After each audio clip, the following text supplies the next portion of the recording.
Ang Pilipinas ngayon ay nasa ilalim ng de facto martial law. Hindi man deklarado, pero nararamdaman. Marami ay tahimik dahil sa takot na makasuhan, dahil nakikita na ang mga kritiko ng administrasyon ang mga unang sinasampahan ng kaso habang ang ibang mga kaalyado ay hinahayaan. Dahil dito, ang ibang mga batas ay inaaprubahan ng walang debate at may mga bilyon-bilyon pisong mga budget na hindi kinakwestiyon. Kasama dito ang mga pambayad para sa ibang mga media at social media personalities at mga troll farms na nagpapalaganap ng fake news at umaatake sa mga kritiko ng administrasyon. Ganito din sa panahon ng martial law ni dating Presidente Ferdinand Marcos Sr. Ngunit maraming mga miyembro ng oposisyon, civil society at pribadong sektor ay lumaban sa diktatura. Kahit maraming ikinulong, umalis ng bansa at ginipit ang negosyo, hindi sila sumuko. Ako po ay naniniwala na ang mga nagsasalita ngayon ay magtatagumpay rin laban sa korupsyon katulad ng mga nauna sa atin at ang mga nananatiling tahimik ay maaalala bilang mga kasabwat sa pinakamalaking korupsyon sa kasaysayan ng ating bansa.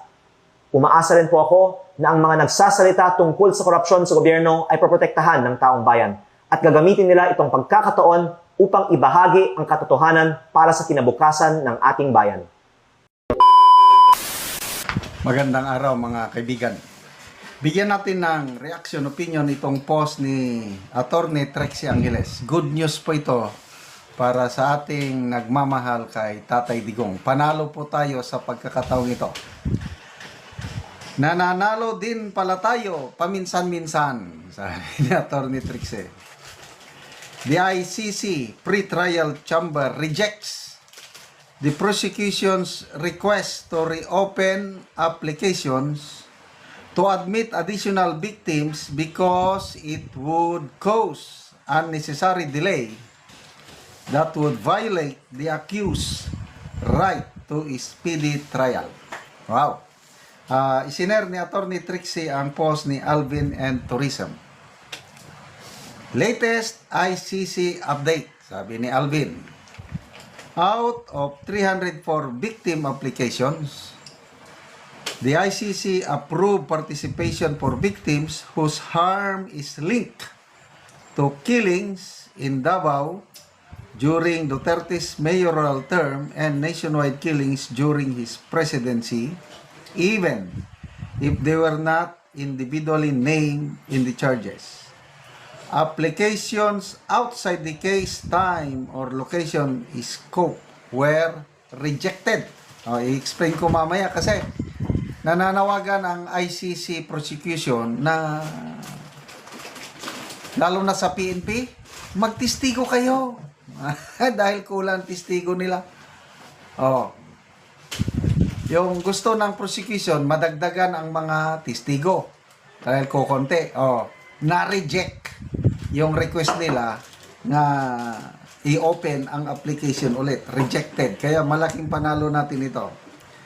All admitted victims will be represented by one team of lawyers, Joel Butuyan, Gilbert Andres, and a lawyer from the Office of Public Counsel for Victims. Defense objections were dismissed. The OPCB, yung Public Counsel for Victims, requested reopening the victims' application process because the confirmation hearing was earlier postponed and the prosecution clarified that the listed incidents and victims were not exhausted. Yun hindi daw exhausted. Exhaustive. Paano mo i-Tagalog yun?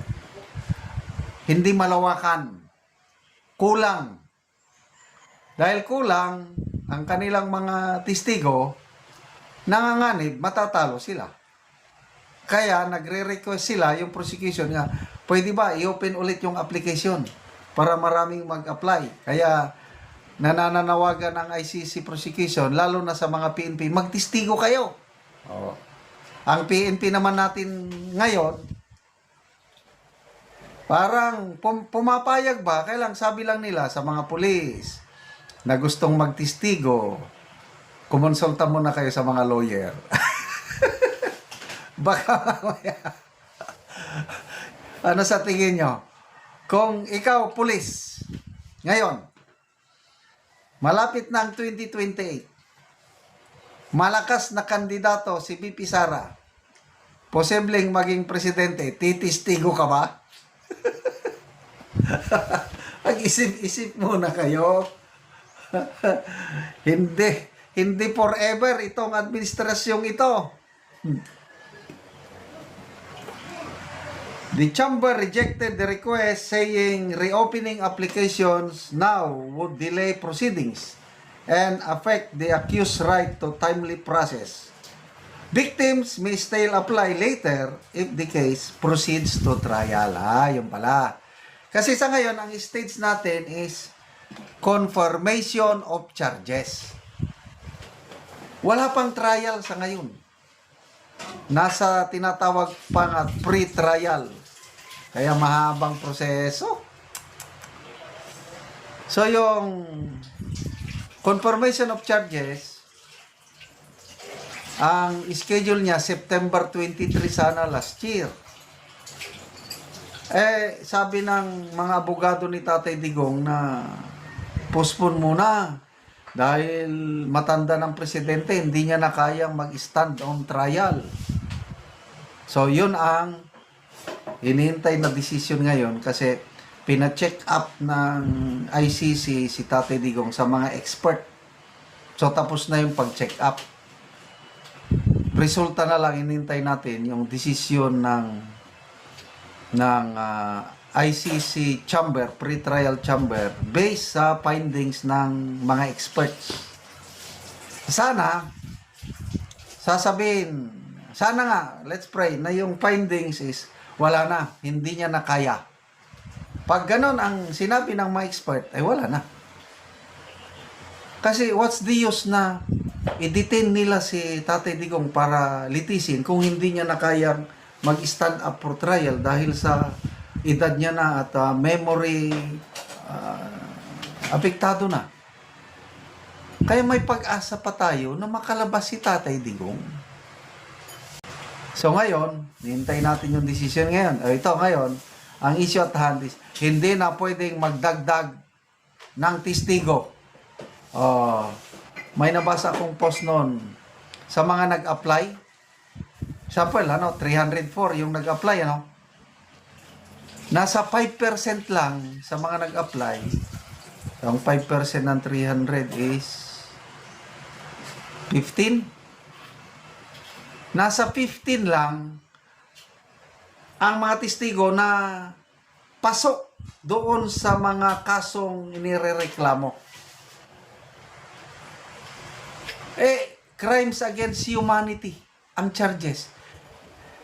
5% lang ang pasok na testigo. Sample, 15 lang. Mahina. Hindi crimes against humanity yan. Kaya ako, positive ako. God has its own timing. So, yung mga naunang kuhan is denied. Yung interim release niya, denied. Maraming denied ba? Hindi natin alam.